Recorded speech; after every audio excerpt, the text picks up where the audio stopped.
கேசவன் அலுவலகம் முடிந்து வீட்டிற்குள் நுழைந்தான். வாணி, வாணி! தன் காலரை தளர்த்தியபடி ஷோபாவில் அமர்ந்தான். வாணி, அந்த ஃபேன் சுவிட்சை கொஞ்சம் போடு. வாணி, சொன்னது காதில் விழலையா? ஏன், நீங்கள் ஹாலில் தானே இருக்கீங்க, எழுந்து போடுறது. அதுக்குன்னு ஒரு ஆள் உள்ளிருந்து வரணுமா? வேகமாக வந்தவள் சுவிட்சை ஆன் செய்துவிட்டு மீண்டும் வேகமாக உள்ளே சென்றாள். பெருமூச்செடுத்தவன், இன்னைக்கு என்ன பஞ்சாயத்து தெரியலையே. அப்பாடா! சிறிது நேர ஓய்வுக்கு பின், வாணி, காஃபி கொண்டு வா. பால் இல்லை, தேர்ந்து போயிடுச்சு. இதை கேட்ட கேசவனுக்கு கோபமாய் வந்தது. ஏண்டி, வீட்டில் பால் இல்லைன்னு தெரியுதில்ல, எனக்கு ஒரு ஃபோன் பண்ணுறது, வரும்போது வாங்கி வந்திருப்பேன்ல, அதை விட்டுட்டு அது இல்லை இது இல்லைன்னு சொல்லிக்கிட்டு இருக்க. வாணி உர்ரென்று இருந்தாள். என்னாச்சு இவளுக்கு இன்னைக்கு? நான் வந்து ஃபேனை போட்டுக்கொண்டு அமர்ந்ததும் கண்முன் காஃபி இருக்கும். என்னாச்சு? ஏன் அடிக்கடி இப்படி மாறி மாறி நடக்கிறா? நான் காலையில் ஏதாவது போகிற அவசரத்தில் திட்டேனா? ஒன்றும் புரியலையே. இப்பொழுதெல்லாம் இதையே அடிக்கடி வழக்கமாக்கிக் கொள்கிறாளே.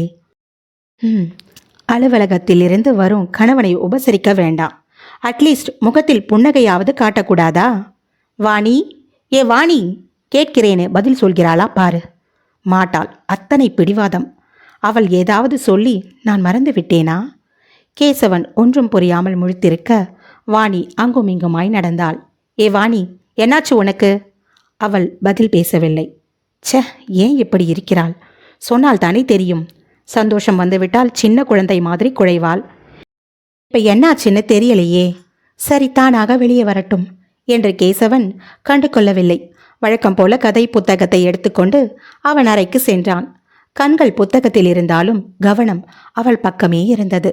நான் என்ன ஏதென்று கேட்பேன் என்று அவள் எதிர்பார்க்கிறாளோ? பெண்களின் வீம்பு இருக்கிறதே. எப்படி இருந்தாலும் நம்மிடம் சொல்லாமல் இருக்க முடியாது. கீழே சென்று அப்பாவிடம் கேட்கலாமா என்ன நடந்தது என்று? கேசவனின் எண்ணம் அவளையே சுற்றி கொண்டிருந்தது. இவர்களுக்கு திருமணமாகி 7 வருடம் ஆகிறது. இன்னும் குழந்தையில்லை. இதற்காக வாணி போகாத கோவில் இல்லை, ஏறாத மருத்துவமனை இல்லை. ஆனாலும் இவர்களின் விஷயத்தில் அந்த கடவுள் கண் திறக்கவில்லை.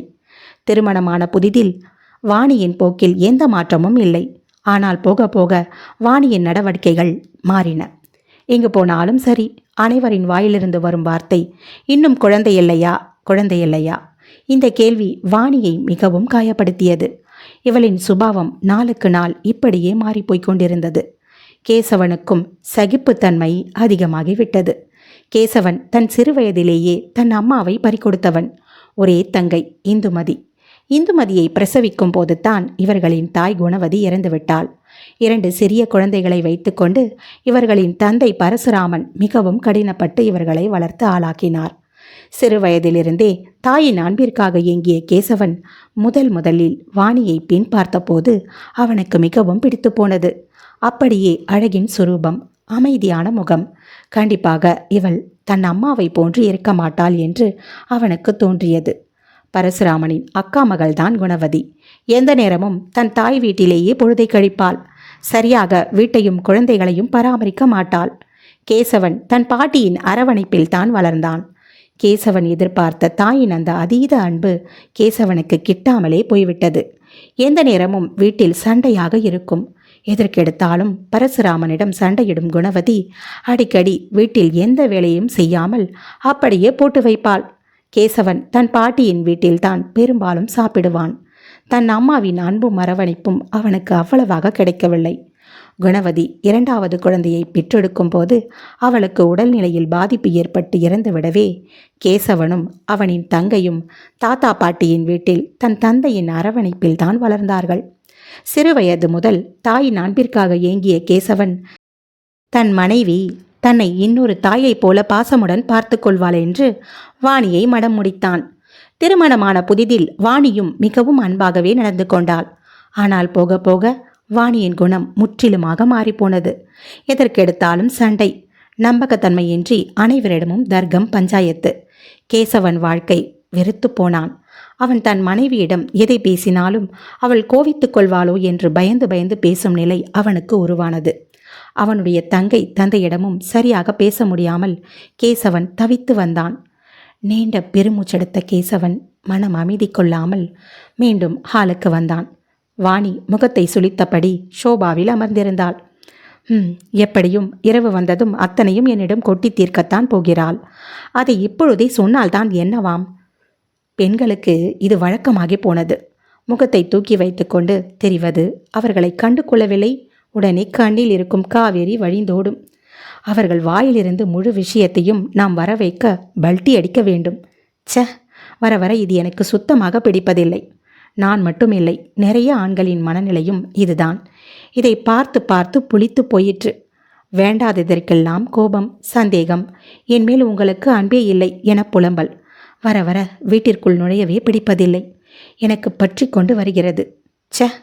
பொறுத்து பொறுத்து பார்த்து காப்பி கிடைக்காமல் போகவே சட்டையை மாட்டிக்கொண்டு கிளம்பினான். குறுக்கே வந்து மறுத்தவள், இப்போ எங்கே கிளம்பிட்டீங்க? வாணி, ஒழுங்கா வழியை விடு. முடியாது, இங்கே ஒருத்தி இப்படி இருக்காளே, அவளை என்ன ஏதுன்னு கேட்போம் அப்படின்னு இருக்கா உங்களுக்கு? நீங்கள் பாட்டுக்கு கிளம்பினா என்ன அர்த்தம்? பதில் பேசாமல் கேசவன் அமைதியாக அவளை கடந்து வெளியேற, ஏங்க நில்லுங்க, முதல்ல எனக்கு பதில் சொல்லிட்டு போங்க. ஏண்டி அசடு, நீ தான் இன்னும் கேள்வியே கேட்கலையே. கேசவன் சிரிக்க உடனே வாணிக்கும் சிரிப்பு பொங்கிக் கொண்டு வந்துவிட்டது.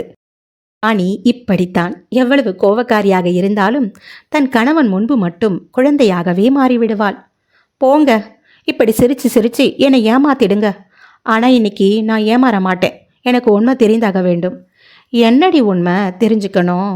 நான் இன்னைக்கு உங்கள் ஆஃபீஸுக்கு ஃபோன் செய்தேன். சரி. என்ன சரி? அட சொல்லுடி.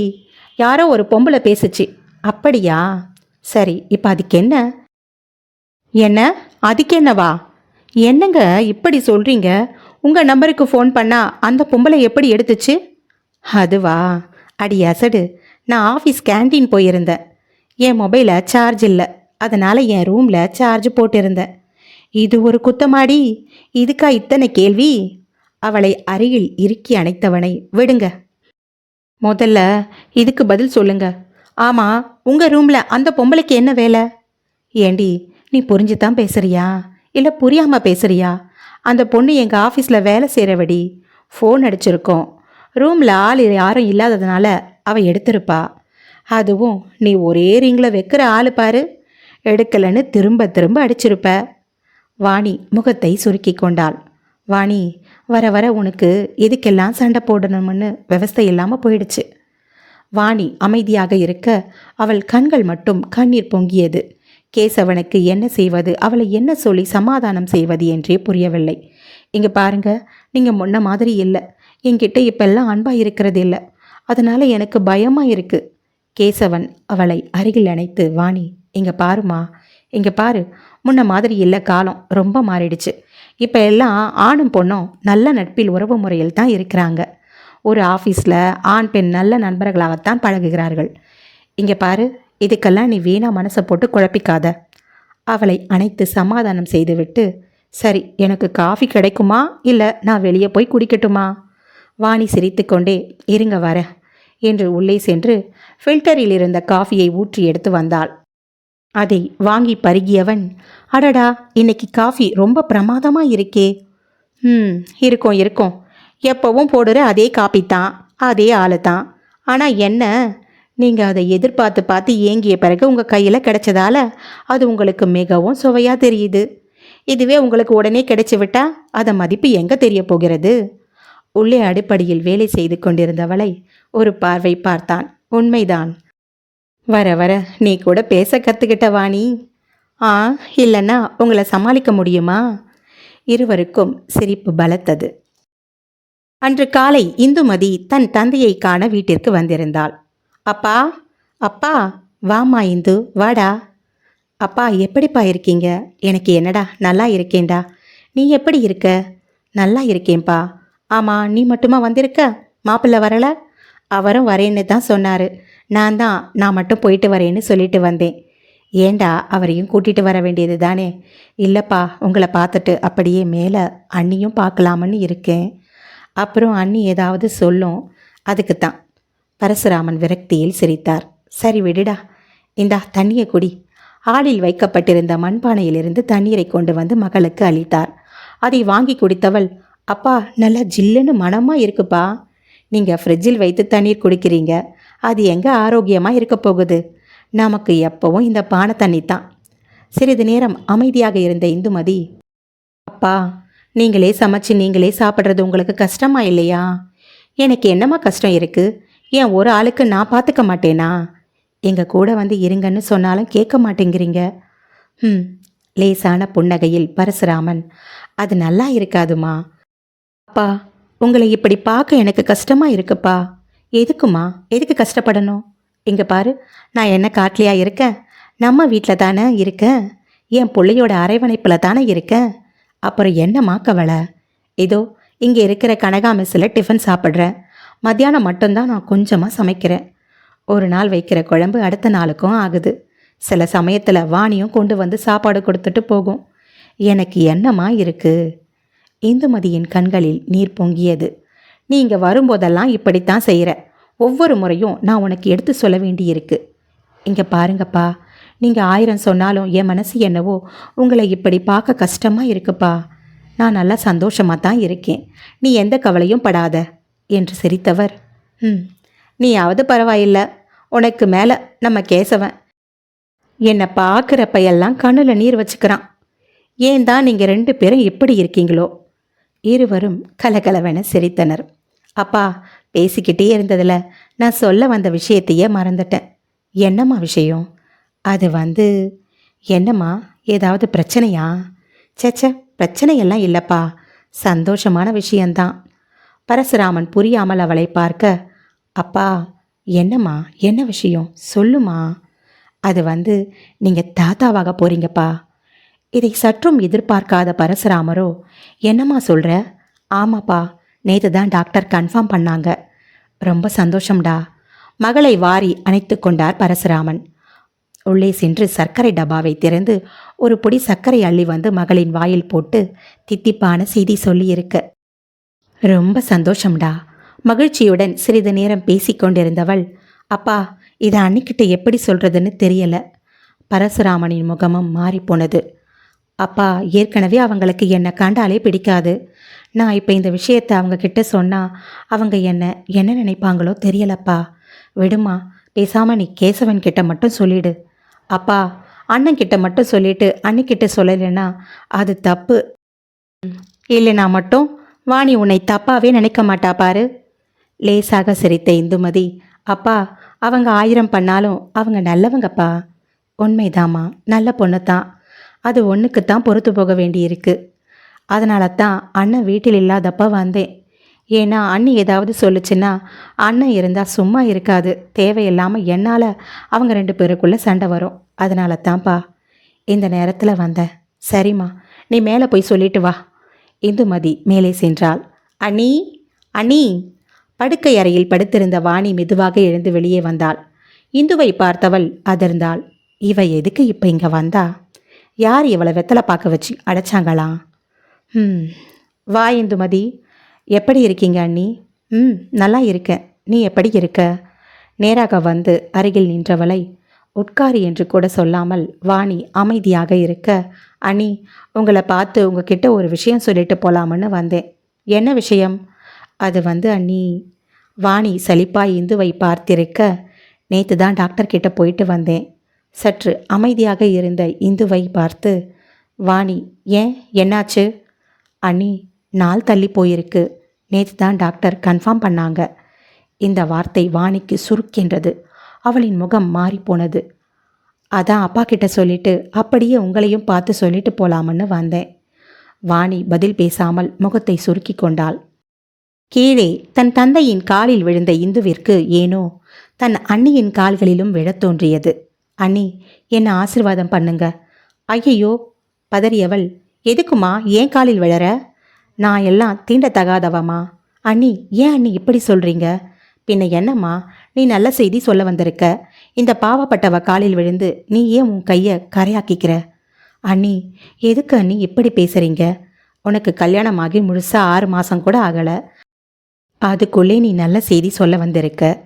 இங்கே எனக்கு கல்யாணமாகி 7 வருஷம் ஆகுது. இன்னமும் என்னால் நல்ல செய்தி சொல்ல முடியலை. நானே ஒரு ராசி இல்லாதவ, பாவப்பட்டவ. என்னத்தோட போய் ஏன் தோஷம் உனக்கும் தாக்கிடுச்சுன்னா எதுக்குமா வம்பு? என்னை விட்டு கொஞ்சம் தள்ளியே இருங்கம்மா, அதுதான் உங்களுக்கு நல்லது. அண்ணி, ஏன் நீங்கள் இப்படி நினைக்கிறீங்க? நீங்கள் எனக்கு அம்மா மாதிரி. என்னது, நான் உனக்கு அம்மா மாதிரியா? ஏம்மா, எனக்கு உன் அம்மா வயசு ஆகுது. நல்லா இருக்கே. அண்ணி, நீங்கள் என் அம்மா வயசு இல்லைத்தான். ஆனால் நீங்கள் கல்யாணமாகி இங்கே வரும்போது நான் சின்ன பொண்ணு தான். அப்போ உங்களை நான் அந்த ஸ்தானத்தில் தான் வச்சு பார்த்தேன். இங்கே பாரு, நீ என்னை எந்த ஸ்தானத்திலும் யாரும் வைக்க வேணாம்மா. என்னை இப்படியே விட்டுடுங்க போதும். நீங்கள் உங்களை மட்டும் பார்த்துக்கோங்க, அது போதும். எதுக்கு இந்த ராசி இல்லாதவ சகவாசம் உங்களுக்கு? இந்துமதியின் கண்கள் கலங்கியது. ஏம்மா, இப்போ எதுக்கு அழுகிற? நான் என்ன அப்படி தப்பாக சொல்லிட்டேன்? இப்படித்தான் என்னை பொல்லாதவளாக ஆக்கிடுறீங்க. உள்ளதை சொன்னால் உங்களுக்கெல்லாம் குத்தமாக இருக்குது. என்ன செய்யட்டும்? வயிற்றுல புள்ளிய வச்சுக்கிற பொள்ளதாச்சி அழ வச்ச பாவம் எனக்கு எதுக்கு? வாணி சலிப்பாய் முகத்தை திருப்பி கொள்ள, அண்ணி, அண்ணன் வந்தா அண்ணன் கிட்ட சொல்லிடுங்க. ஏன், உங்கள் அண்ணன் கிட்ட நீயே சொல்லிடு. என்ன எதுக்கு சொல்கிற? ஆமாம், இப்போ நீ எதுக்கு இங்கே வந்த? உங்கள் அண்ணன்கிட்ட சொல்லியிருந்தா அவரே என்கிட்ட சொல்லியிருப்பார். ஆனால் இதை என்கிட்ட சொல்லணும். நீ அம்மாவாகிட்டன்னு பெருமையாக சொல்லி என் மனசை கஷ்டப்படுத்தணும். இதுதானே உன் நோக்கம்? அண்ணி, ஏன் அண்ணி இப்படி எல்லாம் பேசுகிறீங்க? பின்ன என்ன? உனக்கு ஒரு நல்லது நடந்தா அதை உங்கள் அண்ணன்கிட்ட சொல்லி சந்தோஷப்படு. அதை விட்டுட்டு என்கிட்ட வந்து சொல்லி என்னை எதுக்கு கஷ்டப்படுத்தணும்? அண்ணி, உங்களை கஷ்டப்படுத்தணும்னு நான் சொல்லலை. என்னை பொறுத்தவரை என் அப்பா கிட்ட முதல்ல சொல்லிட்டேன். அடுத்து என் அம்மா ஸ்தானத்தில் நீங்கள் தான் இருக்கீங்க. நானும் உங்களை அப்படித்தான் பார்க்குறேன். வாணி அமைதியாக நின்றிருக்க, அண்ணி, நான் கிளம்புறேன். வந்தவளுக்கு ஒரு டம்ளர் தண்ணீர் கூட தடவில்லை. நேராக இந்துமதி கீழே இறங்கி தன் அப்பாவிடம் சொல்லிவிட்டு கிளம்பினாள். வாணி அமைதியாக அமர்ந்திருந்தாள். அவள் கண்களில் ஆனந்த கண்ணீர். தனக்கு கிடைக்காத பாக்கியம் இந்துமதிக்கு கிடைத்ததை எண்ணி வாணி மனமும் மகிழ்ச்சியில் கிளைத்தது. ஆனால் அவளுக்குள் இருக்கும் இன்னொரு குணம் அதை அவளை அனுபவிக்க விடாமல் கலைத்தது. யாருக்கு என்ன நடந்தா எனக்கு என்ன? வாணி எழுந்து மீண்டும் படுக்கையில் படுத்துக்கொண்டாள். மாலை கேசவன் வீட்டிற்கு வந்தான். எப்பொழுதும் கீழே தன் தந்தையை பார்த்துவிட்டு மேலே ஏறும் பழக்கம் கேசவனுக்கு. அப்பா, வாப்பா கேசவா, என்ன பண்ணிட்டு இருக்கீங்கப்பா? சும்மா தான் படுத்துட்டு இருக்கேன், வா உட்காரு. அப்பா, உங்கள் ரூமில் ஃபேன் சரியாக சுற்றலைன்னு சொன்னீங்கல்ல, அதான் புது ஃபேன் வாங்கிட்டு வந்தேன். ஏன்பா புதுசு வாங்கிட்டு வந்த? நல்ல ஃபேன்பா, ரிப்பேர் பண்ணால் நல்லா ஓடும்பா. அப்பா விடுங்கப்பா, நீ சொன்னாலும் கேட்க மாட்ட. கேசவன் பெட்ரூமில் பழைய ஃபேனை எடுத்துவிட்டு புது ஃபேனை மாற்றி விட்டு வந்து அமர்ந்தான். கேசவா, என்னப்பா? நம்ம இந்து காலையில் இங்கே வந்திருந்தாப்பா. என்னப்பா சொல்கிறீங்க? அந்த வாள் இங்கே வந்திருந்தாளா? எனக்கு எதுவும் ஃபோன் பண்ணலையே. பரசுராமன் அமைதியாக இருக்க, என்னப்பா அமைதியாகிட்டீங்க? என்ன சொன்னா உங்கள் பொண்ணு? அது என்னப்பா, என்ன விஷயம் சொல்லுங்க. நம்ம இந்துமதி அம்மாவாக போகிறாளாம்ப்பா. இதை கேட்டதும் கேசவனின் முகத்தில் அவ்வளவு ஆனந்தம். என்னப்பா சொல்கிறீங்க? உண்மையாவா? ஆமாம்ப்பா, நம்ம இந்து அம்மாவாக போகிறா. கேசவனுக்கு சந்தோஷம். சந்தோஷத்தில் அவனுக்கு பேச்சே வரவில்லை. ஆமாம், அந்த வாளி எனக்கு எதுவுமே சொல்லலையே. நீ தான் எனக்கு ஃபோன் பண்ணாதன்னு அவகிட்ட சொல்லிட்டியே. அப்பா, அது அன்னைக்கு கோவத்தில் சொன்னேன். அதுக்காக இவ்வளவு முக்கியமான விஷயத்தை கூடவா ஃபோன் பண்ணி சொல்ல மாட்டா? பரசுராமன் சிரித்தார். டேய், உனக்கு ஃபோன் பண்ணி சொல்லணும்னு தான் சொல்லிட்டு இருந்தா. அவள் மறந்துருப்பா. மேலே நம்ம வாணிக்கிட்ட போய் சொல்லிட்டு தான் போனான்னு நினைக்கிறேன். எனது மேலே வாணிக்கிட்ட போனாளா? எதுக்குப்பா இவளுக்கு தேவையில்லாத வேலை? பின்ன அவகிட்ட இதை சொல்ல வேணாமா? அவ தானே இந்த வீட்டுக்கு மருமக. அவ தான் அம்மா ஸ்தானத்தில் இருந்து எல்லாத்தையும் பார்த்துக்கணும். அப்பா, ஏன்பா நீங்கள் வேற? அப்பா, நான் அவங்கக்கிட்ட சொல்லாத விஷயமும் நிறைய இருக்குது. அதை சொன்னால் கண்டிப்பாக உங்களால் தாங்க முடியாது. என்னப்பா பலமான யோசனை? ஒன்றும் இல்லைப்பா. அப்போ மேலே போனதும் ஒரு பூகம்பம் எனக்கு ரெடியாக இருக்குன்னு சொல்கிறீங்க. ஏன்பா கேசவா அப்படி நினைக்கிற? அதெல்லாம் வாணி புரிஞ்சுக்குவா. அவள் நல்ல பொண்ணுடா. ஆமாம், நீங்கள் இப்படியே நினச்சிட்டு இருங்க. கேசவன் உள்ளுக்குள் குமைந்தான். என்னடா? ஒன்றும் இல்லைப்பா. சரி, நான் மேலே போகிறேன். அப்புறம் 8 மணிக்கு போய் உங்களுக்கு டிஃபன் வாங்கிட்டு வரேன். வேணாம்ப்பா.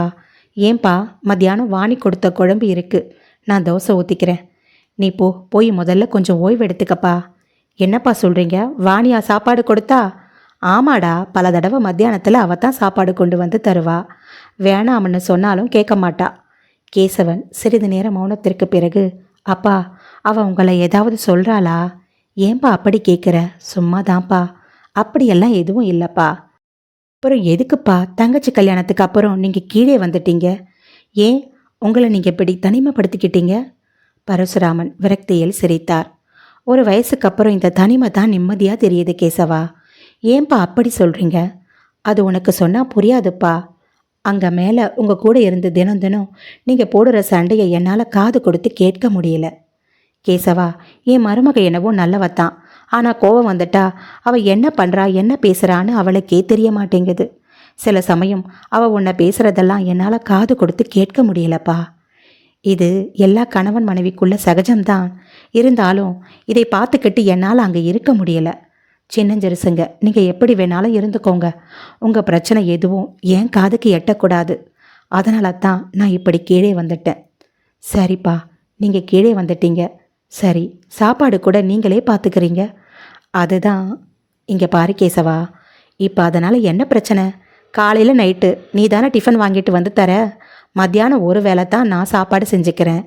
அதுவும் பல தடவை நம்ம வாணி தான் கொண்டு வந்து கொடுப்பா. சொன்னாலும் கேட்க மாட்டா. அவளும் என்னை திட்டிக்கிட்டு தான் இருக்கா. நீங்கள் எதுக்கு மாமா சமைக்கிறீங்க, நான் தரேன்னு. ஆனால் நான் தான் வேணான்னு சொல்லிட்டேன். என்னங்க என்னங்க? மேலே வாணியின் குரல் கேட்க, கேசவா, வாணி தான் கூப்பிடுறா போல. போப்பா, போய் என்னன்னு கேளு. கீழே என் வண்டியை பார்த்துருப்பா. நான் வந்தது தெரிஞ்சிருக்கோம். சரிப்பா, நீங்கள் படுங்க. கேசவன் மேலே சென்றான். வாணி, ஒன்றுமில்லைங்க, கீழே உங்கள் வண்டியை பார்த்தேன், அதான் குரல் கொடுத்தேன். ஆமாம், மாமா என்ன பண்ணுறாரு? என்ன பண்ணுவார், சும்மா தான் உட்காந்துட்டு இருக்காரு. தன் சட்டையை கழட்டி விட்டு ஹாலில் அமர்ந்தான். காஃபி கொண்டு வா வாணி. இதோ எடுத்துகிட்டு வரேங்க.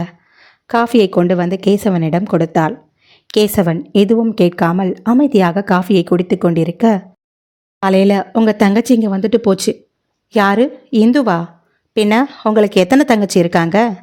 ஏன் நம்ம இந்துமதி வந்துட்டு போனான்னு சொன்னால் என்ன குறைஞ்சு போகுதா? பாருங்க, எடுத்த உடனே ஆரம்பிக்காதீங்க. ஏன் உங்கள் தங்கச்சின்னு சொன்னால் மட்டும் என்ன குறைஞ்சு போகுது? அவள் உங்கள் தங்கச்சி தானே? கேசவனுக்கு கோவமாய் வந்தது. சரி சொல்லு, என்ன விஷயம்? அவ அம்மாவாக போகிறாளாம். கீழே அப்பா சொன்னார். ஏன் உங்களுக்கு எதுவும் அவள் சொல்லலையா? இல்லை. உங்ககிட்ட சொல்லாமல் எதுக்கு என்கிட்ட மட்டும் வந்து சொல்லணும்? கிட்ட தான் சொல்லணும். நீ தானே அண்ணி. நான் அண்ணி தாங்க, ஆனால் உங்களுக்கு அப்புறம் தானே நான். உங்ககிட்ட சொல்கிறதுக்கு முன்னாடி என்கிட்ட வந்து மட்டும் எதுக்கு சொல்லணும்? என்ன, எனக்கு குழந்தை இல்லைன்னு குத்தி காமிக்கிறாளா? வாணி, என்ன பேச்சு இது? ஏன் இப்படி பேசுகிற? அவளுக்கு ஒரு நல்லது நடந்தா நம்மக்கிட்ட வந்து சொல்லாமல் வேற யாருக்கிட்ட சொல்லுவா? நீ இருக்கியே, இப்படியும் பேசுவ அப்படியும் பேசுவ. ஒருவேளை அவள் என்கிட்ட சொல்லியிருந்தா நீ என்ன பேசியிருப்ப தெரியுமா? இப்படி பேசுகிற நீ நாளைக்கு எப்படி பேசியிருப்ப தெரியுமா? பாத்தியா உங்கள் தங்கச்சிய? என்கிட்ட வந்து சொல்லிட்டு போனாதான் என்னவா? குழந்தை இல்லாதவன்னு என்னை ஒதுக்குறா போல. இல்லை, என் மூஞ்சில முழிச்சா அவளுக்கு நல்லதில்லைன்னு நினைக்கிறாளோ என்னவோ. இப்படித்தான் பேசியிருப்ப. நம்ம மனசில் இருக்கிற கஷ்டம் நம்மளை எப்படி வேணாலும் யோசிக்க வைக்கும். ஆனால் எது சரின்னு புரிஞ்சிக்க நமக்கு தெளிவு வேணும். முதல்ல ஒன்றை புரிஞ்சுக்கோ. நம்ம குழப்பத்தில் வருத்தத்தில் இருக்கும்போது நம்ம மனசு இப்படித்தான் எதையாவது யோசிக்கும். நம்ம அதுக்குள்ளே மாட்டிக்கக்கூடாது. உனக்கு சொன்னாலும் புரியாது. உன்கிட்ட பேசுறது செவிடன் காதல சங்கத்தான். கேசவன் எழுந்து உள்ளே சென்றான். முணுங்கிக் கொண்டே டேபிளில் இருந்த காஃபி டம்ளரை எடுத்துக்கொண்டு கிச்சனில் வைக்க போன வாணிக்கு திடீரென்று தலை சுற்றியது. அவள் அப்படியே சரிந்து விழுந்தாள். அங்கு உள்ளிருந்த கேசவன் சத்தம் கேட்டு ஓடி வந்தான். கிச்சனில் வாணி விழுந்திருப்பதை பார்த்து அதிர்ந்தான். ஐயோ வாணி, என்னாச்சு? அவளை தூக்கி கொண்டு வேகமாக கீழே இறங்கினான். அப்பா, அப்பா! என்னப்பா கேசவா? அச்சச்சோ, என்னப்பா? என்னாச்சு நம்ம வாணிக்கு? தெரியலப்பா. நீங்கள் நம்ம தெருமுனையில் ஆட்டோ இருக்கா பாருங்க. பரசுராமன் விரைந்தான். ஒரு ஆட்டோ வீட்டு வாசலில் வந்து நின்றது. அதிலிருந்து இறங்கிய பரசுராமனிடம், அப்பா, நீங்கள் மேலே போய் ரூமில் பணம் எடுத்துக்கிட்டு வீட்டை பூட்டிக்கிட்டு நேராக ஒரு ஆட்டோ பிடிச்சி நம்ம காமாட்சி ஹாஸ்பிட்டலுக்கு வந்துடுங்க. சரிப்பா, நீ முதலில் கிளம்பு. ஆட்டோ மருத்துவமனை முன் நின்றது. வாணியை சோதித்த மருத்துவர், கங்க்ராச்சுலேஷன் மிஸ்டர் கேசவன். நீங்கள் அப்பாவாக போறீங்க. இந்த செய்தியை கேட்டதும் கேசவனின் மனம் துள்ளி குதித்தது. அவன் காதுகளையே அவனால் நம்ப முடியவில்லை. எத்தனை வருட தவம்! அவன் கண்களில் ஆனந்த கண்ணீர் பொங்கி வழிந்தது. கேசவனின் ஃபோன் அடித்தது. ஹலோ அப்பா. கேசவா, பீரோ சாவி கிடைக்கலப்பா. அப்பா, இதோ நாங்கள் வரோம், நீங்கள் அங்கே இருங்க. உள்ளிருந்து வந்த வாணி அவனை அணைத்து கொண்டாள். அவளாலும் அவள் அழுகையை கட்டுப்படுத்த முடியவில்லை. கேசவன் அவளின் கண்களை துடைத்தான். இங்க பாரு வாணி, இது சந்தோஷமான விஷயம். இதுக்கு ஏன் இப்படி அழுகிற? இங்க பாருங்க மிஸ்ஸஸ் வாணி, இப்படி நீங்கள் உணர்ச்சி வசப்படக்கூடாது. ஆல்ரெடி நீங்கள் ரொம்ப வீக்காக இருக்கீங்க. அதனால் ரொம்ப அதிகமாக சந்தோஷமோ இல்லை அதிக துக்கமோ எதிலும் ரொம்ப உணர்ச்சி வசப்படாதீங்க. புரியுதா? சரிங்க டாக்டர். அப்புறம் இத்தனை வருஷம் கழித்து உங்களுக்கு குழந்தை நின்னதால் நீங்கள் தயவு செய்து கொஞ்சம் கவனமாக இருங்க. ரொம்ப வெயிட்டான பொருளை தூக்காதீங்க. அடிக்கடி மாடிப்படி ஏறி இறங்காதீங்க. ரொம்ப உடம்ப அலட்டிக்காதீங்க. நீங்கள் தான் கேர்ஃபுல்லாக இருக்கணும். சரிங்க டாக்டர். மருத்துவர் மாத்திரை மருந்துகளை எழுதி கொடுத்து, சரி அடுத்த மாதம் வந்து பாருங்க என்று சொல்லி அனுப்பினார். உடனே கேசவன் ஒரு டாக்ஸியை பிடித்து நேராக வீடு வந்து சேர்ந்தான். வீட்டில் நுழைந்தவன் நேராக வாணியை அழைத்து கொண்டு பரசுராமனிடம் வந்தான். அப்பா, அப்பா, எங்கே இருக்கீங்க? என்னப்பா கேசவா, வாணிக்கு என்ன ஆச்சு? டாக்டர் என்ன சொன்னாங்க? அப்பா, நீங்கள் தாத்தாவாக போறீங்கப்பா. என்னப்பா சொல்கிற? ஆமாப்பா, வாணி உண்டாயிருக்கா. கேசவா தன் மகனை சந்தோஷத்தில் கட்டி அணைத்து கொண்டார். தன் மருமகளையும் இன்னொரு புறம் அணைத்து கொண்டு அகம் மகிழ்ந்தார். இருவரும் பரசுராமனின் காலில் விழ, தீர்க்காயுசா இருப்பீங்கப்பா. உங்கள் 2 பேருக்கும் எந்த குறையும் வராது. அந்த கடவுள் கண் திறந்துட்டான். இனிமேல் உங்களுக்கு எந்த கவலையும் இல்லை. நீங்கள் சந்தோஷமாக இருப்பீங்க.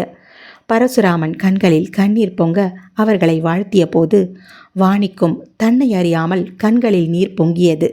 வாணி, இப்போ தானே டாக்டர் சொன்னாங்க நீ இதுக்கும் உணர்ச்சி வசப்படக்கூடாதுன்னு. வாணி அமைதியாக பரசுராமனின் அருகில் வந்தாள். மாமா, என்னை மன்னிச்சிருங்க மாமா. நான் உங்களை நிறைய டைம் ரொம்ப கஷ்டப்படுத்தி இருக்கேன். என்னை மன்னிச்சிருங்க. அம்மாடி, இந்த சமயத்தில் நீ இப்படி கலங்கக்கூடாதுமா. என் பொண்ணு என்னை திட்டினா நான் தாங்கிக்க மாட்டேனா? நீ எந்த கஷ்டத்தையும் மனசில் வச்சுக்க கூடாதுமா. இந்த நேரத்தில் நீ சந்தோஷமாக இருக்கணும். கேசவா, இனி என் மருமக கண்ணில் ஒரு பொட்டு கண்ணீர் கூட வரக்கூடாது. அவளை சந்தோஷமாக பார்த்துக்க வேண்டியது உன் பொறுப்பு. சரிங்கப்பா. பரசுராமனுக்கு ஒரே சமயத்தில் 2 சந்தோஷங்கள். தன்னை தாத்தாவாக்கப் போகும் தன் 2 பிள்ளைகளையும் நினைத்து அவர்களின் மழலை பருவத்தை நினைத்து பூரித்து போனார் பரசுராமன். அடுத்த நாள் காலை கேசவன் கிச்சனுக்கு சென்று வாணிக்கு ஸ்ட்ராங்காக ஒரு காஃபியை போட்டுக்கொண்டு வந்து கொடுத்தான். இங்க பாரு, இனிமே நீ எந்த வேலையும் செய்ய வேண்டாம். நான் வேலைக்கு ஆள் போடுறேன். அதெல்லாம் வேணாங்க. நம்ம 2 பேருக்கும் சமைக்கிறது எனக்கு என்ன பெரிய விஷயமா? இங்கே பாரு வாணி, நீ சாப்பிட்டு படுத்தே இருந்தால் போதும், புரியுதா? வேறு எதுவும் நீ செய்ய வேண்டாம். எல்லாத்தையும் நான் பார்த்துக்கிறேன். நீ பத்திரமா நம்ம குழந்தைய என் கையில் கொடுத்தா போதும்.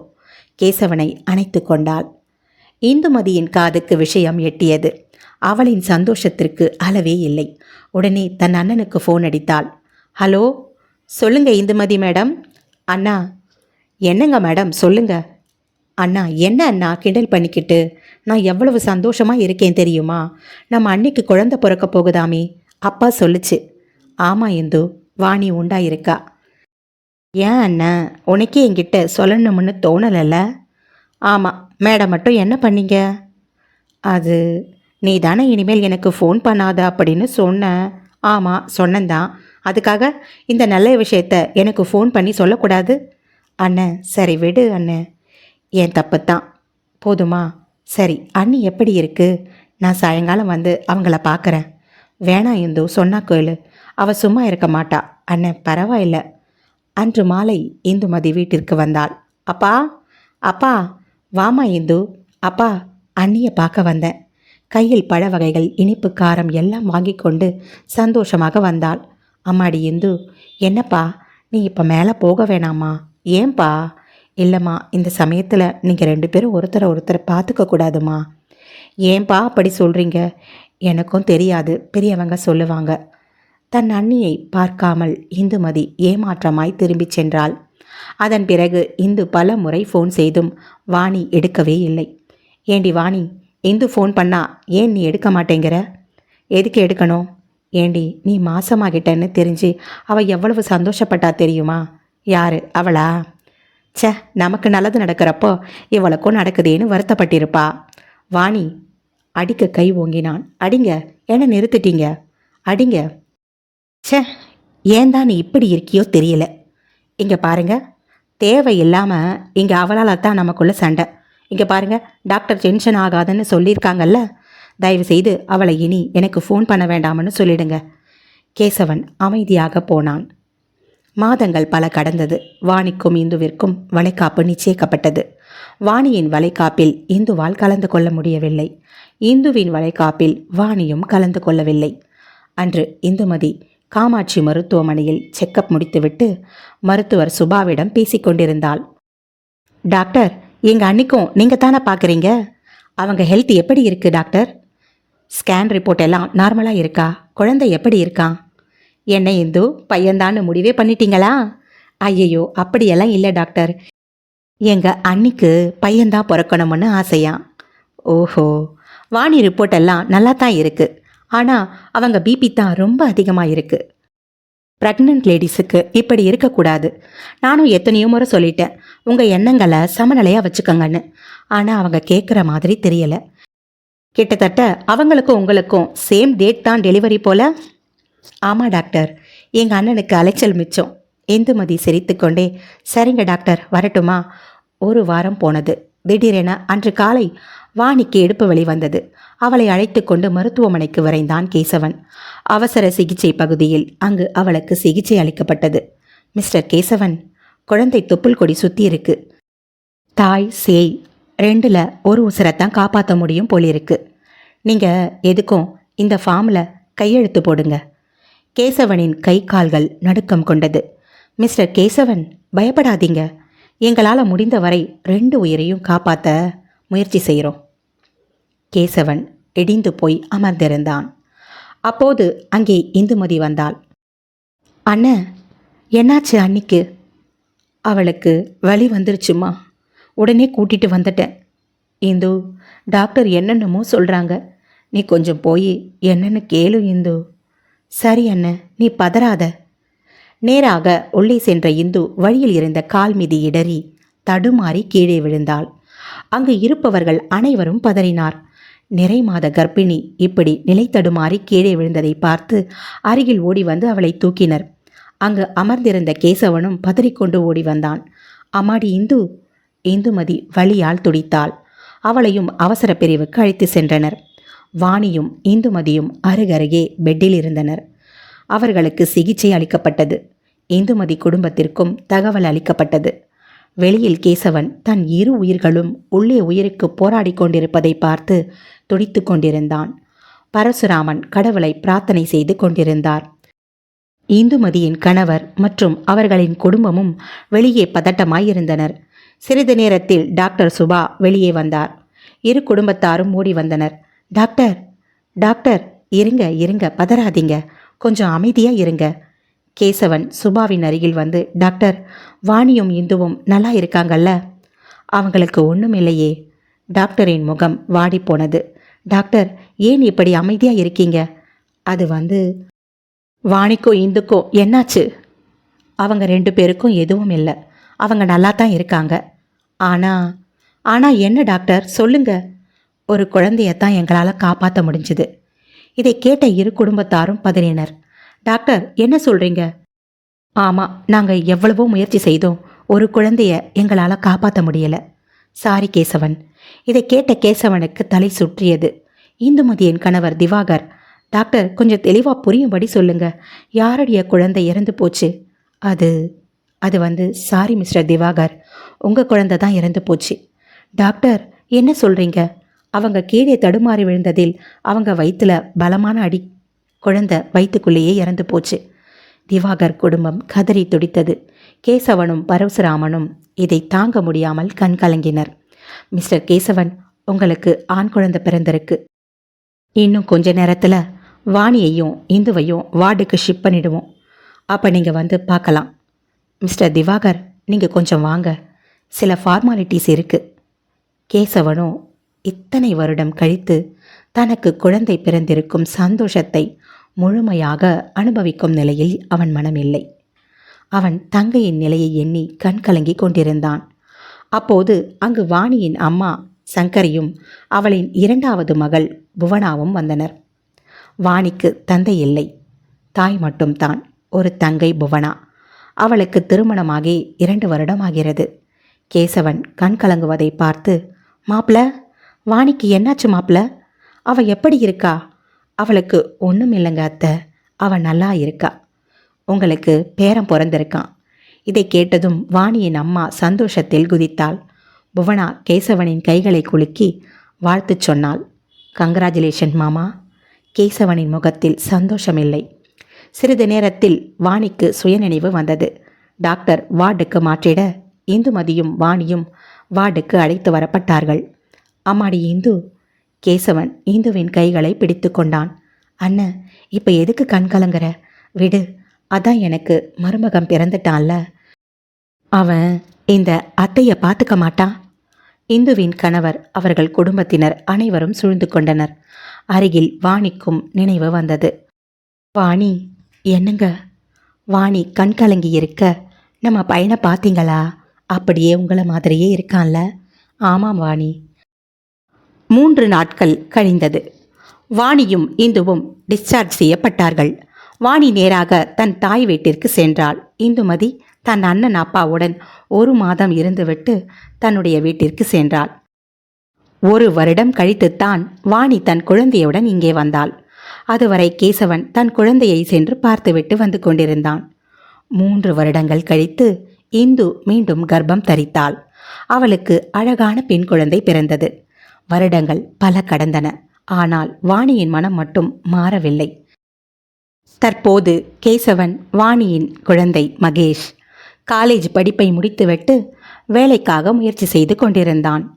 அன்று காந்தி பார்க்கில் மகேஷ் அமர்ந்திருந்தான். ஹாய் மகேஷ். ஹாய் தீபா. என்னடா ரொம்ப நேரம் வெயிட் பண்ணிட்டு இருக்கியா? இல்லை இல்லை, ஜஸ்ட்டு இப்போ தான் வந்தேன். ஆமாம், நீ எப்போ யூஎஸ்லேருந்து வந்த? நேற்று தாண்டா வந்தேன். ஆமாம், மாமா அத்தை எல்லாம் எப்படி இருக்காங்க? அவங்களுக்கு என்ன, சூப்பராக இருக்காங்க. அப்புறம் என்னோட செல்ல அத்தை என்ன பண்ணிட்டு இருக்காங்க? என்ன பண்ணிட்டு இருப்பாங்க, இந்நேரம் ஆஃபீஸில் தான் இருப்பாங்க. மகேஷ் சிரிக்க, ஆமாம், என்னோட ஃபோன் கூட வாரம் 1 முறை தான் வருதான். ஆனால் உன்னோட ஃபோன் மட்டும் டெய்லி வந்துடுதா? அதுவா, என் கூட பேசாமல் அத்தையால் 1 நிமிஷம் கூட இருக்க முடியாதான். ஓ அப்படியா? நீங்கள் 2 பேரும் அவ்வளவு ராசி ஆயிட்டீங்க. என்னால் நம்பவே முடியலடா நீ வாணி அத்தைக்குத்தான் பிறந்தியான்னு. ஏன் தீபா அப்படி கேட்குற?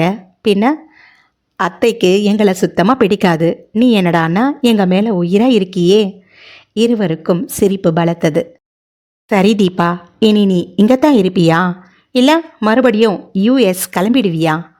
கிளம்பிடுவேன் மகேஷ். ஏன் தீபா? பாவம் அத்தை, நீயும் கூட இல்லை, மாமாவும் கூட இல்லை. இவ்வளவு காலம் அவங்க தனியாக கஷ்டப்பட்டது போதாதா?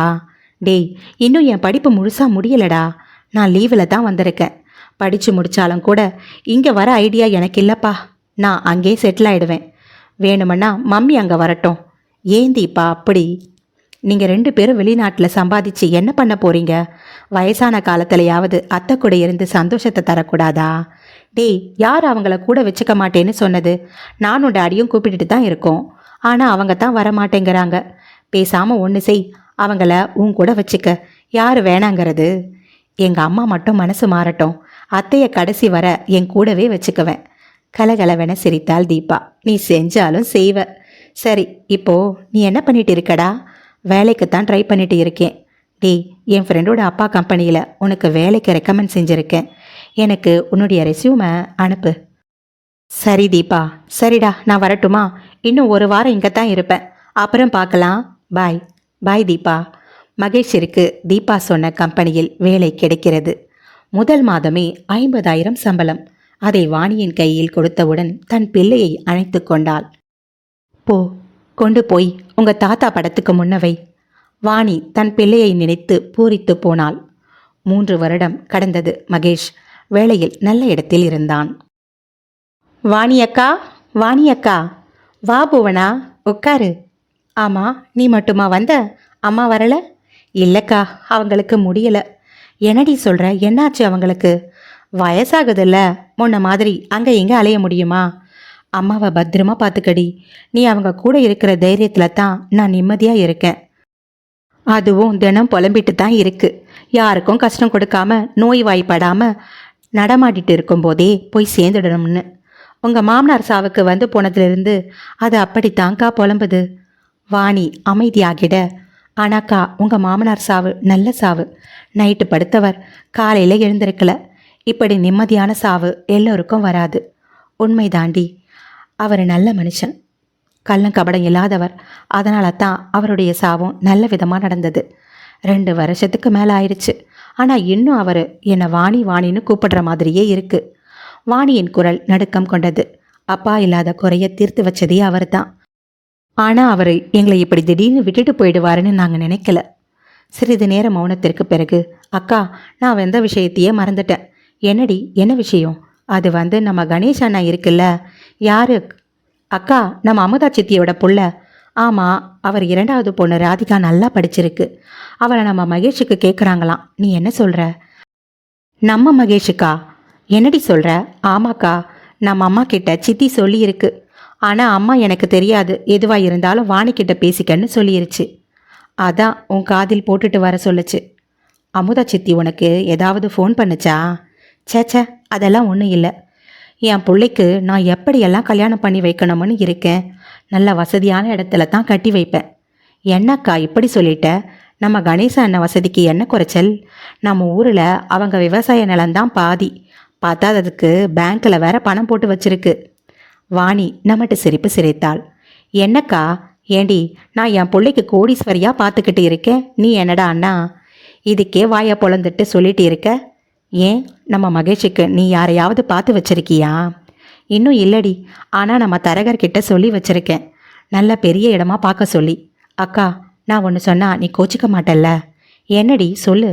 நீ ஏன் உன் நாத்தனார் பொண்ணு தீபாவை நம்ம மகேஷுக்கு கட்டி வைக்கக்கூடாது? யாரு, அந்த விளங்காதவ பொண்ணையா? எனக்கு அவளை கண்டாலே பிடிக்காது. அவ உறவே வேணான்னு தான் நான் நினைக்கிறேன். இதில் அவள் பொண்ணை என் பிள்ளைக்கு கட்டி வைக்க சொல்கிற? உனக்கு ஏதாவது அறிவு இருக்காடி? அக்கா, இங்கே பாரு, உன் நாத்தனாரும் சரி, அவங்க வீட்டுக்காரும் சரி, அவங்க 2 பேரும் சம்பாதிச்ச மொத்த சொத்துக்கும் தீபா ஒரே வாரிசு. அது மட்டும் இல்லாமல் அவளும் வெளிநாட்டில் போய் பெரிய படிப்பெல்லாம் படிச்சிருக்கா. நாளைக்கு அவளும் நல்லா கை நிறைய சம்பாதிப்பா. உன் கண்ணெதிரே ஒரு கோடீஸ்வரியை வச்சுக்கிட்டு நீ எதுக்காக அக்கா வெளியே தேடிக்கிட்டு இருக்க? இங்கே பாரு, அதெல்லாம் செட் ஆகாது. அக்கா, முட்டாள் மாதிரி பேசாத. அவளை கட்டிக்கிட்டு நம்ம பையனா அங்கே போக போகிறான். அந்த பொண்ணு தான் இங்கே வந்து வாழ போகுது. நல்லா யோசிச்சுக்க. வேற எவளாவது வெளியில் இருந்து வந்தா அப்புறம் உன்னை வீட்டை விட்டு துரத்திடுவா. பார்த்துக்க. நான் சொல்ல வேண்டியதை சொல்லிட்டேன். அக்கா, அப்புறம் உன் இஷ்டம். வாணி அன்று இரவெல்லாம் யோசித்தாள். புவனா சொன்னது சரியாகப்பட்டது. எனவே கேசவனிடம் வாணி இதை பற்றி கூறினாள். கேசவன் காதுகளையே அவனால் நம்ப முடியவில்லை. அவன் ஒரு நிமிடம் திகைத்து போனான். பேசுவது வாணிதானா? என்னங்க, உங்ககிட்ட தான் பேசிக்கிட்டு இருக்கேன், காதில் விழுதா இல்லையா? ஏண்டி, நெசமாத்தான் சொல்றியா? அட ஆமாங்க, உங்கள் தங்கச்சிக்கிட்ட பேசி பாருங்க. சரி வாணி. அன்று இரவு கேசவன் நிம்மதியாக தூங்கினான். அடுத்த நாள் இந்துவிற்கு ஃபோன் அடித்தான். ஹலோ அண்ணா. அம்மாடி இந்து, இப்போ எங்கே இருக்க? ஆஃபீஸில் தான் இருக்கேன். சரிம்மா, கிளம்புறப்ப நம்ம வழக்கமாக பார்த்துக்கிற பார்க்கில் வெயிட் பண்ணுறேன், வந்துடுமா? என்னென்ன விஷயம்? இல்லைடா, இது ஃபோனில் பேச வேண்டிய விஷயம் இல்லை, நீல தான் பேசணும், நீ வா. கேசவன் பார்க்கில் அமர்ந்திருக்க அங்கே வந்தாள் இந்துமதி. அண்ணன் வா இந்து. என்னென்ன? நம்ம நினச்சது நடக்க போகுது. அந்த தெய்வம் கண்ணை திறந்து விட்டது. என்ன ஆச்சு அண்ணே? உங்கள் அண்ணி என்கிட்ட ஒன்று சொன்னா, அதை சொன்னா நீ ஷாக் ஆயிடுவ. அப்படியா? என்ன சொன்னாங்க? அது வந்து வாணி உன் பொண்ணு தீபாவை நம்ம மகேஷுக்கு கல்யாணம் செய்து வைக்கலாம்னு சொல்கிறா. இதை கேட்ட இந்துவின் முகம் அதிர்ச்சியில் உறைந்தது. எனக்கு ஆச்சரியமாக இருக்கு இந்து, இன்னும் கூட என்னால் நம்ப முடியல. இந்துமதியின் முகம் வாடியே இருந்தது. என்ன இந்து, நான் சந்தோஷமான விஷயத்த சொல்லிட்டு இருக்க, நீ என்னடானா இப்படி அமைதியாக இருக்க? இப்படி ஒரு காலம் வரும்னு நான் கொஞ்சம் கூட நினச்சி பார்க்கல. நான் எவ்வளவு சந்தோஷமாக இருக்கேன் தெரியுமா? இந்துமதி அமைதியாகவே இருக்க, ஏதாவது சொல்லு அண்ணே. நான் ஒன்று சொன்னால் கோச்சிக்க மாட்டேல்ல? கேசவன் இந்துவை பார்க்க, இந்த கல்யாணம் வேணாம் அண்ணே. என்ன, ஏன் இந்து அப்படி சொல்ற? எதுக்கு வேணாங்கிற? அண்ணே, அது எனக்கு எப்படி சொல்றதுன்னு தெரியல. ஆனா இந்த கல்யாணம் சரி வராது. சொன்னா புரிஞ்சுக்கோ. ஏன் இந்து, வாணி உன் பொண்ணை கஷ்டப்படுத்துவான்னு நினைக்கிறியா? சேச்சே, நான் அப்படி நினைக்கல அண்ணே. அண்ணி பற்றி எனக்கு தெரியாதா? அப்புறம் ஏன் இந்து இப்படி பேசுகிற? அது அண்ணே, மகேஷ் தீபா இவங்க 2 பேர் வாழ்க்கையை நம்ம எப்படி முடிவு பண்ண முடியும்? அவங்க 2 பேர் மனசில் என்ன இருக்கோ?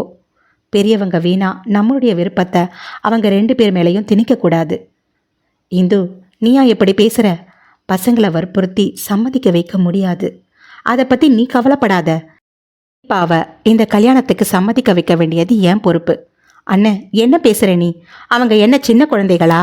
இங்கே பாரு, இது நம்ம 2 பேர் மட்டும் எடுக்க வேண்டிய விஷயம் இல்லை. தீபாவோட அப்பா கிட்டையும் பேசணும். இந்துவையே பார்த்திருந்த கேசவன், அவங்களெல்லாம் விடுமா, முதல்ல நீ என்ன சொல்கிற? எனக்கே இதில் சுத்தமாக விருப்பம் இல்லை அண்ணன். தெரிஞ்சிருச்சுமா. இப்போ என்கிட்ட பேசிக்கிட்டு இருக்கிறது என் பழைய இந்து இல்லை. அங்கிருந்து எழுந்து விறுவிறுவென்று நடந்தான். அண்ணன், அண்ணன். இந்து அமைதியாக எழுந்து நடந்தாள். வீட்டில் வாணி ஹாலில் அமர்ந்திருந்தாள். என்னங்க, வாங்க. உங்கள் தங்கச்சிக்கிட்ட பேசுனீங்களா? கேசவன் அமைதியாக இருக்க, என்னங்க அமைதியாக இருக்கீங்க? உங்கள் தங்கச்சிக்கிட்ட பேசுனீங்களா இல்லையா? அவள் என்ன சொன்னா? அது என்னங்க, என்னாச்சு? அவள் முடியாதுன்னு சொல்லிட்டாளா? இதை பற்றி அவள் முழுசாக முடிவெடுக்க முடியாதான். அவள் வீட்டுக்காரர்கிட்ட கலந்து பேசி சொல்கிறதா சொல்லியிருக்கா. இல்லையே, உங்கள் முகத்தை பார்த்தா வேற ஏதோ நடந்திருக்கிறது போல தெரியுது. கேசவன் அமைதியாக இருக்க, ஏங்க உண்மையை சொல்லுங்க. உங்கள் தங்கச்சிக்கு இந்த கல்யாணத்தில் இஷ்டமில்லை, அதுதானே? இல்லை வாணி, போதும். உங்கள் முகமே சொல்லுது உங்கள் தங்கச்சி இந்த கல்யாணத்தை வேணாம்னு சொல்லிட்டான்னு. கேசவன் அமைதியாக இருக்க, நான் தான் ஆரம்பத்தில் இருந்தே சொன்னேன்ல, அவளை நம்பாதீங்கன்னு. நீங்கள் தான் கேட்கல. தங்கச்சி தங்கச்சின்னு உயிரை விட்டீங்க.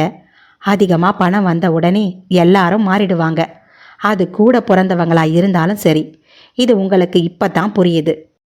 இனிமேல் நீங்கள் அவகிட்ட பேசுகிறவளை வச்சுக்கிட்டீங்க, அவ்வளவு தான். அதுக்குன்னு என் மகனை நான் அப்படியே விட்டுடுவேன்னு நினைக்காதீங்க. நம்ம தரகர் காலையில் ஒரு வரனை கொண்டு வந்தார்.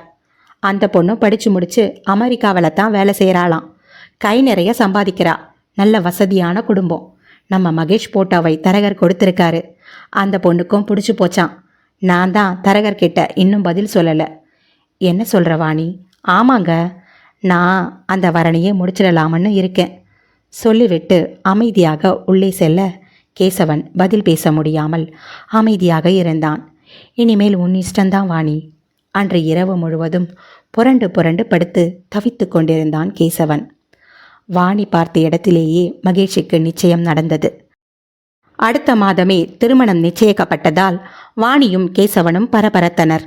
இந்த சமயத்தில் இந்துமதி மகேஷுக்கு பார்த்த பெண்ணை பற்றி விவரங்களை சேகரித்தாள். அந்த பெண் நல்ல பெண் இல்லை. அவளுக்கு ஏற்கனவே திருமணம் நடந்து கணவனை விவாகரத்து செய்தவள் என்று இந்துமதி கண்டுபிடித்து விட்டாள். இதை கேசவனிடம் கூற அவனும் அதை வாணியிடம் கூறினாள். வாணி நம்மட்டு சிரிப்பு சிரித்தாள். என்னடி, உனக்கு விளையாட்டா இருக்கா? இங்க பாருங்க, உங்க தங்கச்சிக்கு வயித்தெரிச்சல் நம்ம பிள்ளைக்கு ஒரு பெரிய இடமா அமைஞ்சதில்ல, அதுக்குத்தான் இப்படியெல்லாம் கிளப்பி விட்டுட்டு இருக்கா. வாணி அதை நம்புவதாக இல்லை. திருமண வேலைகள் மும்முரமாக நடந்தது. இந்துமதி அனைத்து ஆதாரங்களையும் மகேஷிடம் கொடுத்து மகேஷை போலீஸில் புகார் கொடுக்க செய்தாள். என்னங்க, இவ ஏன் இப்படி பண்ணிட்டு இருக்கா? இவளுக்கு என்ன வந்துதான்? என் பிள்ளைய நான் எங்க வேணாலும் கட்டி கொடுப்பேன். இவ எதுக்கு இதுல தலையிடறா? என்னவோ இவ தான் 10 மாசம் சுமந்து பெத்த மாதிரி இப்படி பண்ணிக்கிட்டு இருக்கா. ஏண்டி, அவங்க உண்மையிலே ஃப்ராடுங்க. வாணி நம்பவில்லை. எனக்கு என்னவோ இவ வேணுமன்னே இப்படி செய்யறான்னு நினைக்கிறேன். சரி விடுடி. வாணியை சமாதானம் செய்துவிட்டு படுக்கையில் படுத்த கேசவனுக்கு வாணி சொன்ன இந்த வார்த்தை உறுத்தியது. என்னவோ இவ 10 மாசம் சுமந்து பெத்த புள்ள போல இப்படி பண்ணிட்டு இருக்கா. அவன் மண்டைக்குள் அந்த வார்த்தை ஓடிக்கொண்டே இருந்தது. அடுத்த நாள் வேலைக்கு சென்ற கேசவன் வீட்டுக்கு வந்ததிலிருந்து சோகமாக இருந்தான். அப்போது வெளியில் நின்று ஃபோன் பேசிக்கொண்டிருந்த கேசவனை வாணி ஓரமாக நின்று கவனித்தாள். யாருக்கிட்ட பேசிக்கிட்டு இருக்காரு? ஹலோ இந்துமா, நான் கொஞ்சம் உன்கிட்ட பேசணும். நீ நம்ம வழக்கமாக மீட் பண்ணுற இடத்துல வந்துரு.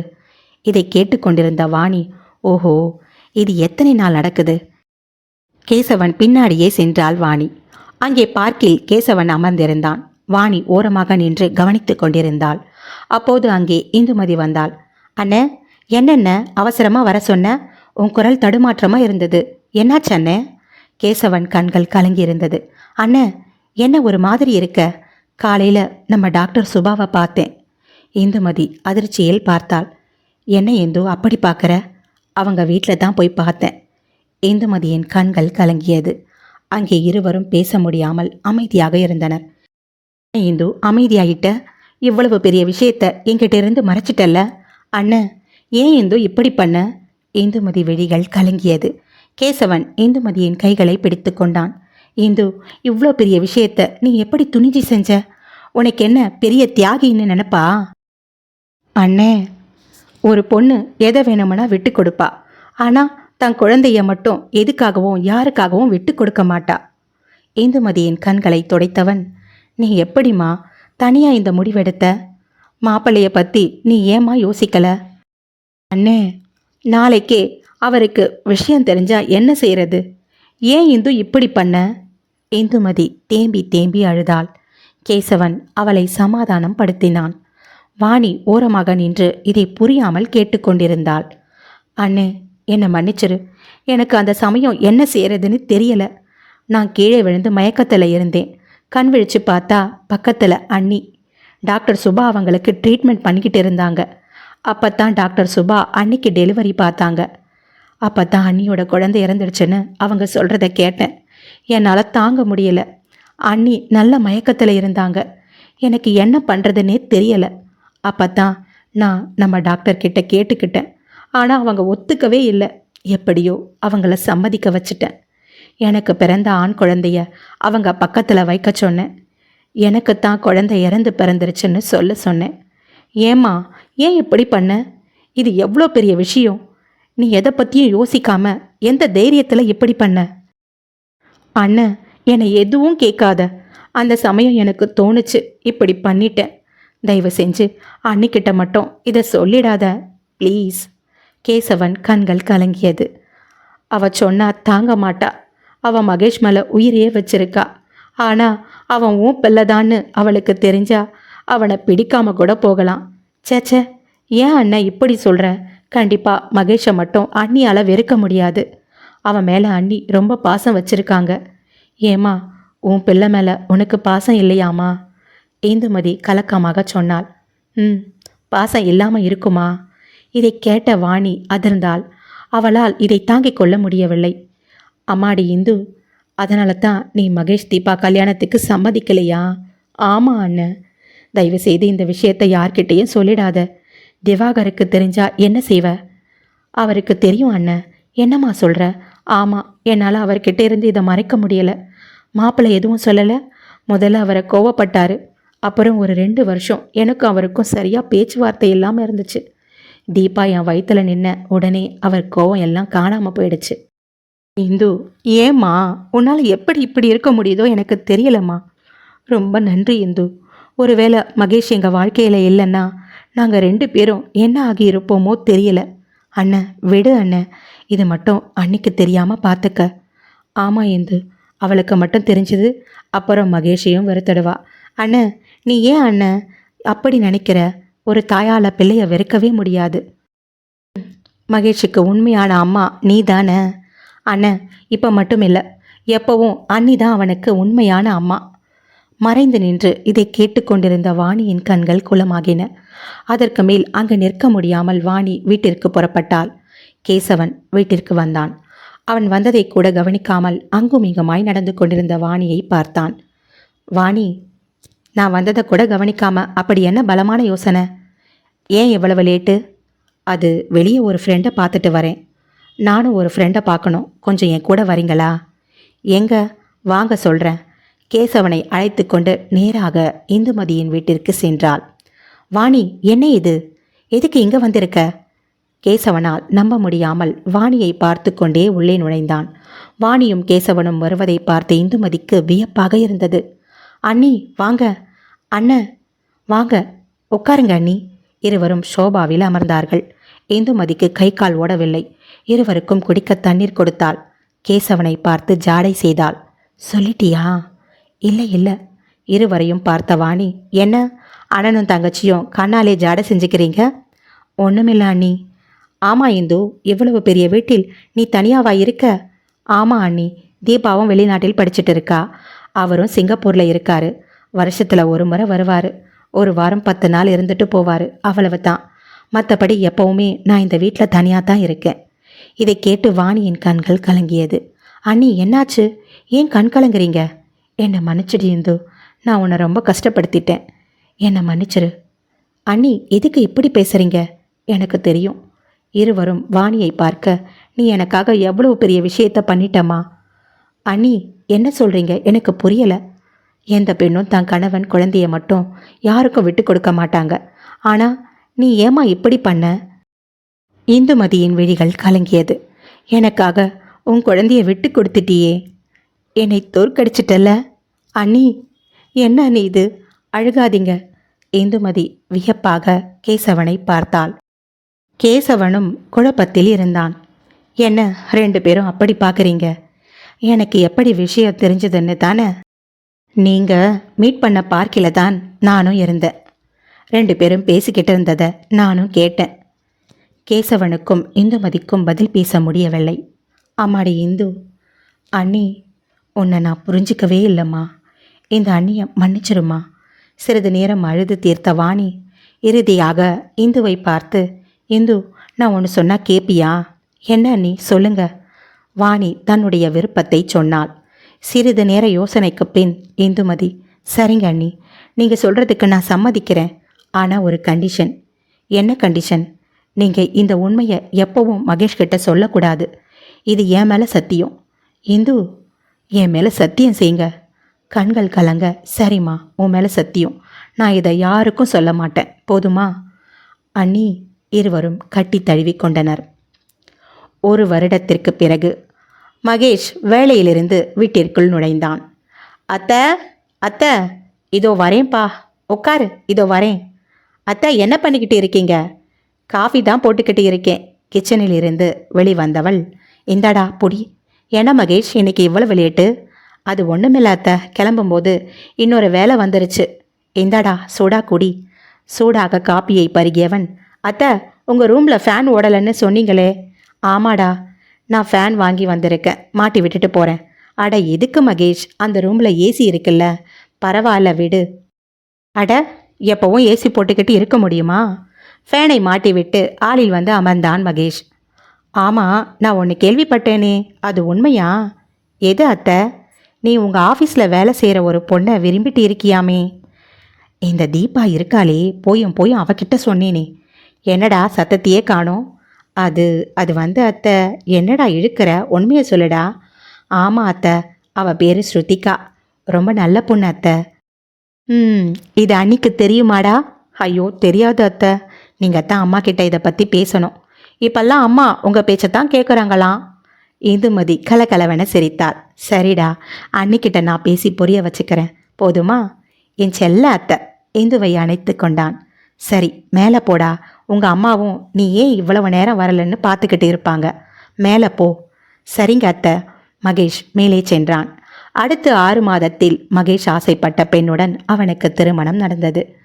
அடுத்த 2 வருடத்தில் தீபாவிற்கும் திருமணம் நடந்தது. அவளின் விருப்பப்படி வெளிநாட்டிலே செட்டிலாகிவிட, இங்கே மகேஷின் இந்த கீழும் மேலுமான பயணங்களும் தொடர்ந்தது. அங்கே பாசங்களும் நிறைந்தது. நன்றி. இன்றும் நட்புடன் உங்கள் ஹேமலதா தனசேகர்.